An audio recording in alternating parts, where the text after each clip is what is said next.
Hello दोस्तों, मैं दीप नारायण।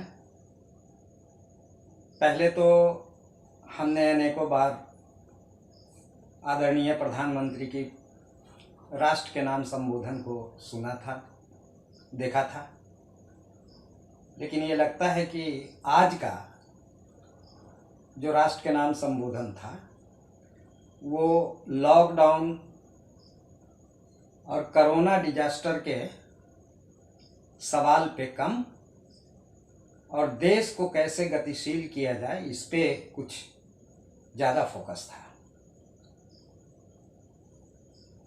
प्रमुख रूप से जो देश के आर्थिक गतिविधि को बढ़ाने की उन्होंने जो अपनी चाहत रखी है, अपनी बात रखी है, उससे ये लगता है कि उनके दिल दिमाग में कहीं न कहीं देश के प्रति प्रेम, जागरूकता और राष्ट्र निर्माण की बात है। आज उन्होंने अपने उद्बोधन में, अपने संबोधन में देश के आर्थिक गतिविधि के विकास में 20 लाख करोड़ रुपए का एक पैकेज का ऐलान किया।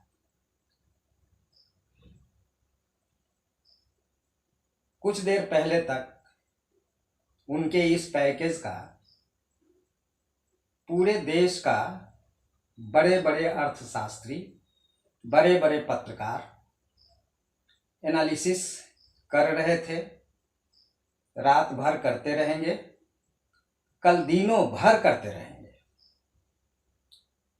मैंने भी चंद घंटों में अपने दिमाग से इसका एनालिसिस किया। मैं कोई अर्थशास्त्री नहीं हूं, मेरे पास अर्थशास्त्री का कोई बहुत बड़ा नॉलेज नहीं है, लेकिन मेरी उम्र लगभग 58 साल होने जा रही है। मैंने देश के विकास संबंधी जो बजट आए थे, आते रहते हैं, आएंगे, उसको मैंने देखा है, पढ़ा है, समझा है। उसी तरीका से मैंने आदरणीय प्रधानमंत्री के जो अभी आर्थिक पैकेज के रूप में 20 करोड़ रुपए की जो बात कही गई और वो समर्पित किया गया है आत्मनिर्भर भारत अभियान। पहला स्लोगन उन्होंने दिया है लोकल बनाम वोकल। अर्थात कहने का मतलब उनका ये था कि लोकल प्रोडक्ट्स को हम ग्रो करेंगे, लोकल इंडस्ट्रीज को हम ग्रो करेंगे, जिसमें छोटे एवं मंझोले उद्योगों के लिए हम डेडिकेटेड हैं। एक बात इस पॉइंट पे मैं आपको बता दूं कि मेक इन इंडिया की भी बात इन्होंने की थी, अब उसकी जिक्र कहीं नहीं हो रही है, लेकिन आज उन्होंने एक नई बात कही और वो बात है लोकल इंडस्ट्रीज को डेवलप करना। और कोरोना के वजह से जो पिछले 50 दिनों में हमारा अर्थतंत्र कमजोर हुआ है, उसको सुदृढ़ करने के लिए 50 लाख करोड़ का इन्होंने एक पैकेज दिया है। लेकिन उन्होंने ये भी कहा कि इस पैकेज में पिछले सुधारों से संबंधित जो मैंने पैकेज दिया था जुड़े रहेंगे। उन्होंने स्पष्ट तौर पे ये भी कहा कि 1,70 करोड़ रुपए जो मैंने आरबीआई से लिया था, 1,70,000 जो लिया था वो भी इसमें इंक्लूड रहेगा। मित्रों, मैं आपसे विशेष बात ये कहना चाहता कि ये राष्ट्र के निर्माण से संबंधित पूरा देश इनकी बातों को सुन रहे थे, समझ रहे थे। और मैं जो आपको समझाना चाहता हूं, जो इन्होंने पिछले तमाम पैकेजों की चर्चा की,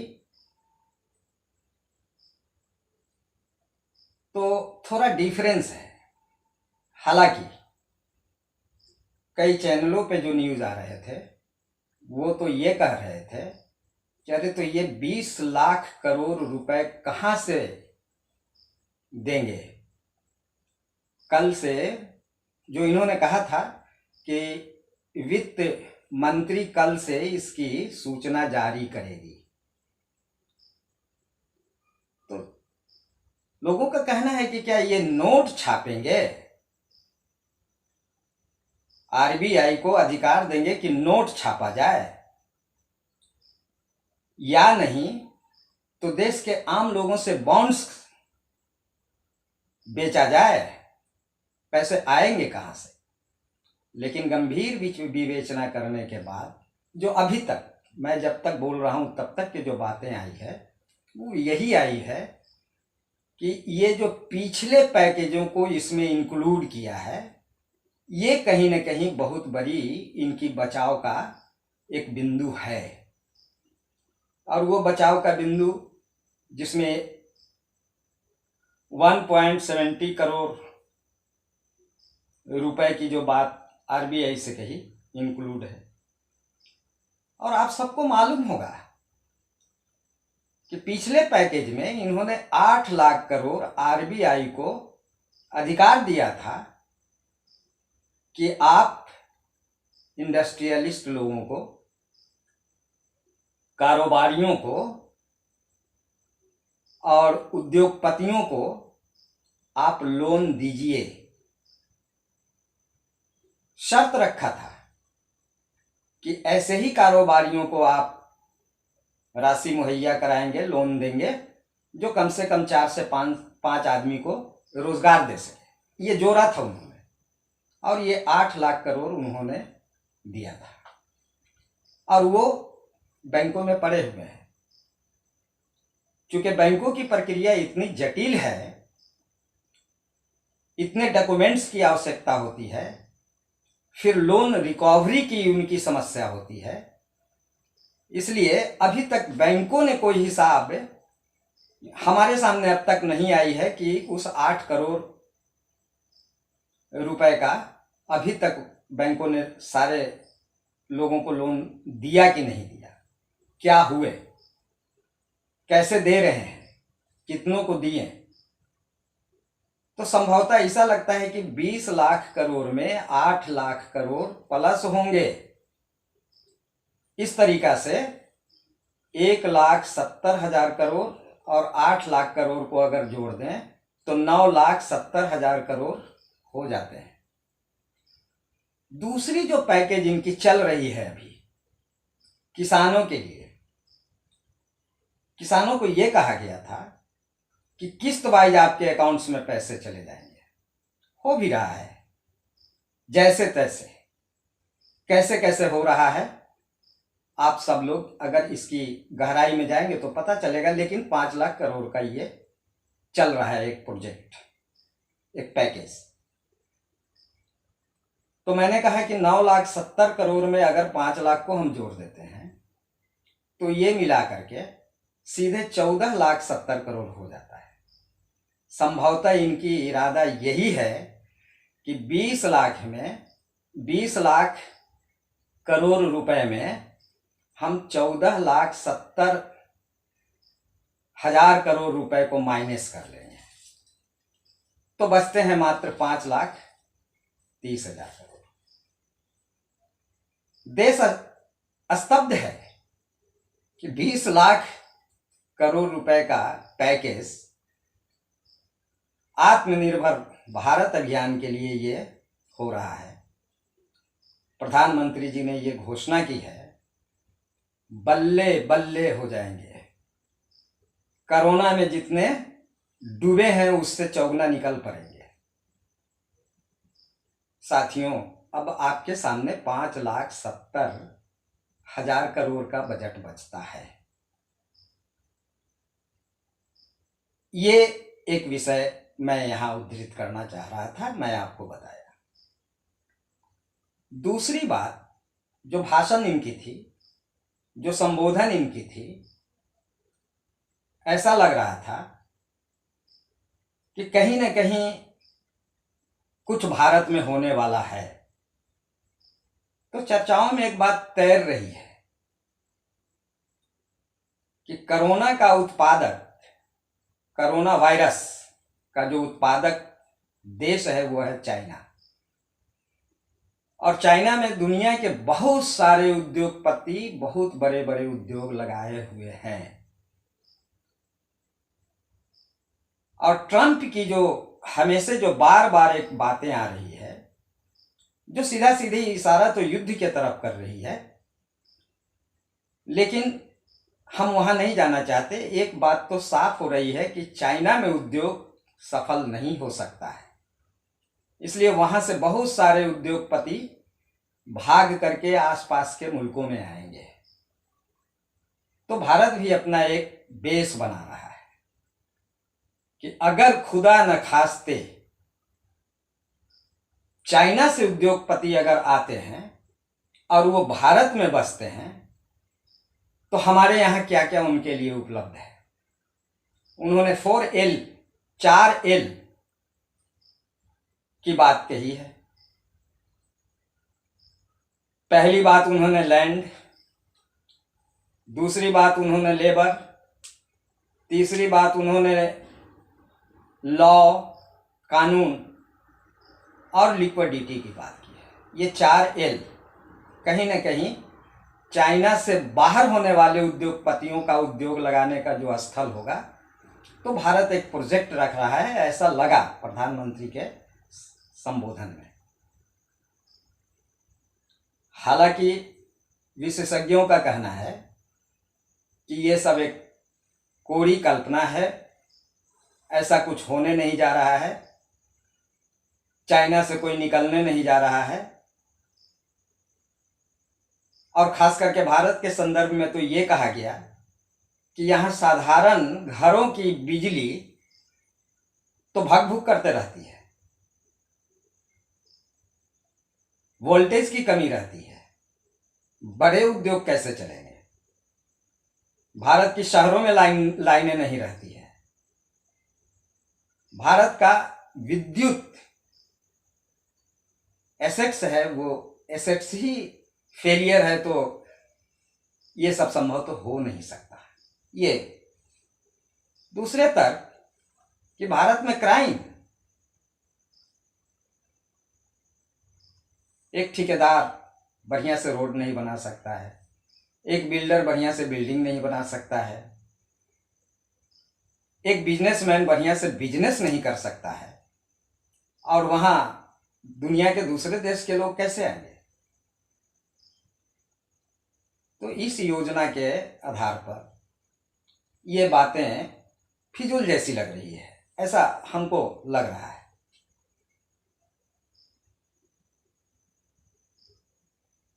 तीसरी बात, लेबर के सवाल पे मैं कहूं, जो 4L इनका था, तो लेबर के लिए तो इनकी जितनी जगह भी सरकारें हैं भारत के अंदर, चाहे उत्तर प्रदेश हो, मध्य प्रदेश हो, और भी जहां जहां इनकी सरकारें हैं, अभी से 1 सप्ताह पहले तो लेबर के लिए, यानी लेबर हमारे यहां मुफ्त है।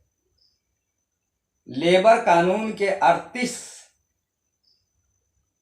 जो उनको रियायतें दी गई थी, 38 में 33 को तो समाप्त कर दिया।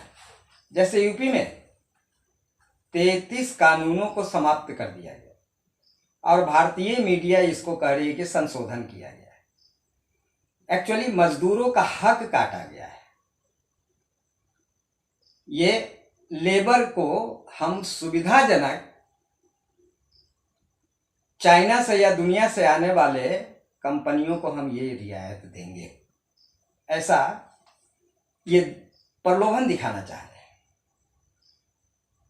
जो संभव नहीं है।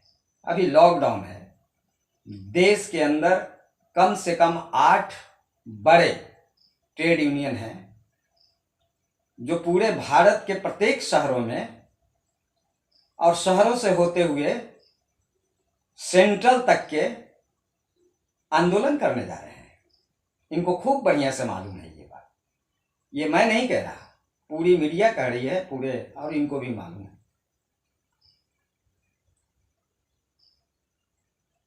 मित्रों, इनके संबोधन के पहले कुछ बातें आ रही थी। 2 बातें प्रमुख रूप से आ रही थी कि आज वो क्या बोलेंगे। एक बात आ रही थी कि आर्थिक पैकेज की बात करेंगे, और दूसरी बात आ रही थी कि मजदूरों के सवाल पर भी कुछ बोलेंगे। किन मजदूरों के सवाल पे? जो अपने स्टेट से दूसरे स्टेट में काम कर रहे थे, और जो तरीका से लॉकडाउन लागू किया इन्होंने, उसमें हजारों हजार मजदूरों की जीवन बहुत ही खतरनाक पोजीशन में पहुंच गई। आपने तस्वीरें देखी होगी जो मीडिया में चलते हैं। एक मजदूरिन महिला एक बेटा को कंधे पे रखे हुई है, उससे छोटी बेटी को कांख में दबाई हुई है, और दूसरे हाथ में झोला लेकर के चल रही है, और पूछने पे पता चल रहा है कि बिहार जाऊंगी।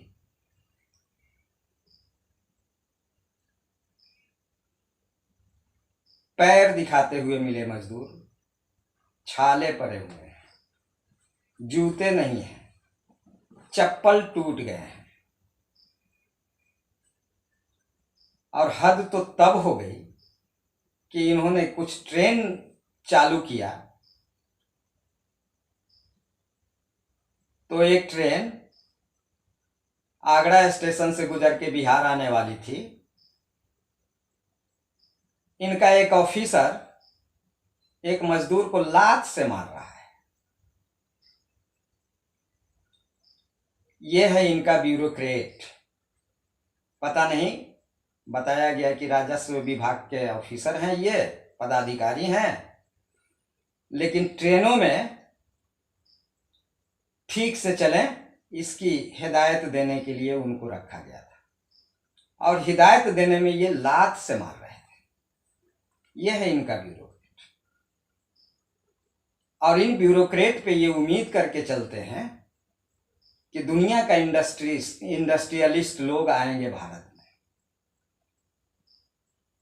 ये ब्यूरोक्रेट के साथ भारतीय गुंडाइज्म का भी एक तालमेल है। दोस्तों, ये बात आपको समझना पड़ेगा। भारत के ही लोग जब फल फूल नहीं रहे, तो विदेशी लोगों से कैसे आप उम्मीद कर सकते हैं कि वो भारत में आएंगे? कहां से आएंगे, कैसे आएंगे? घालमेल तो यही हो गया कि 20 लाख करोड़ 2 पर 13 जीरो आत्मनिर्भर भारत अभियान में स्वाहा कर रहे हैं।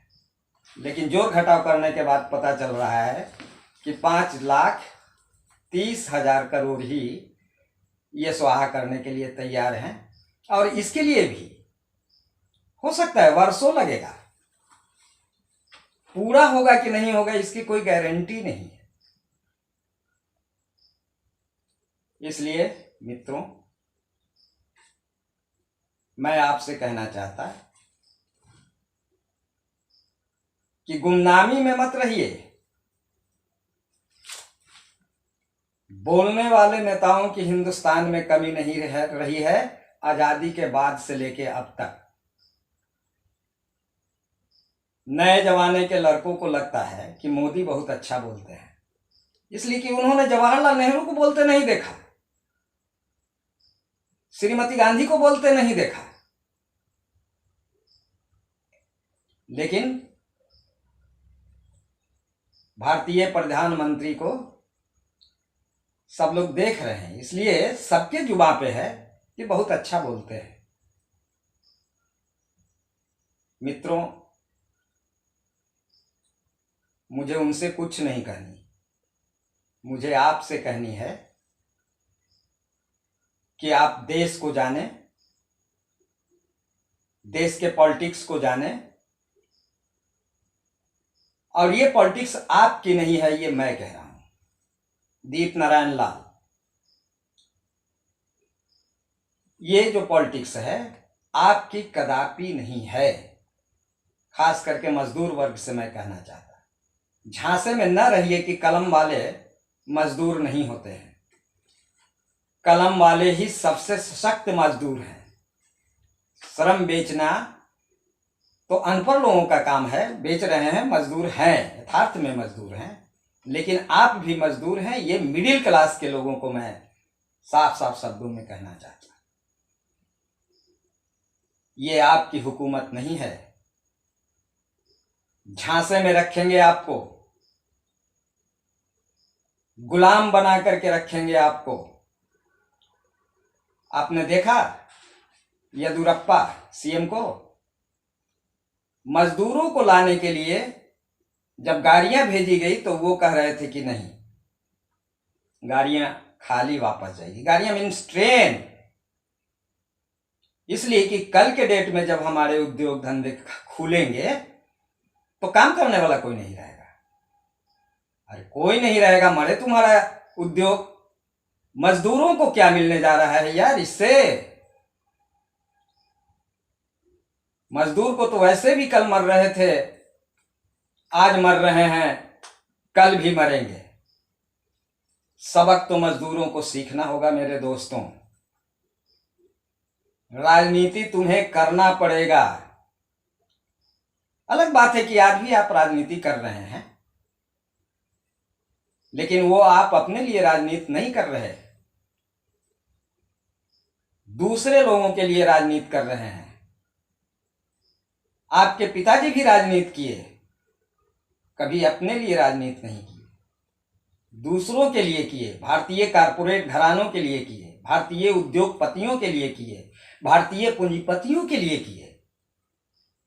हो सकता है कि आपके दादा भी उस जमाने में रहे होंगे जब देश में पहली चुनाव हुई थी 1952 में, तो भी अपने लिए राजनीति नहीं किए।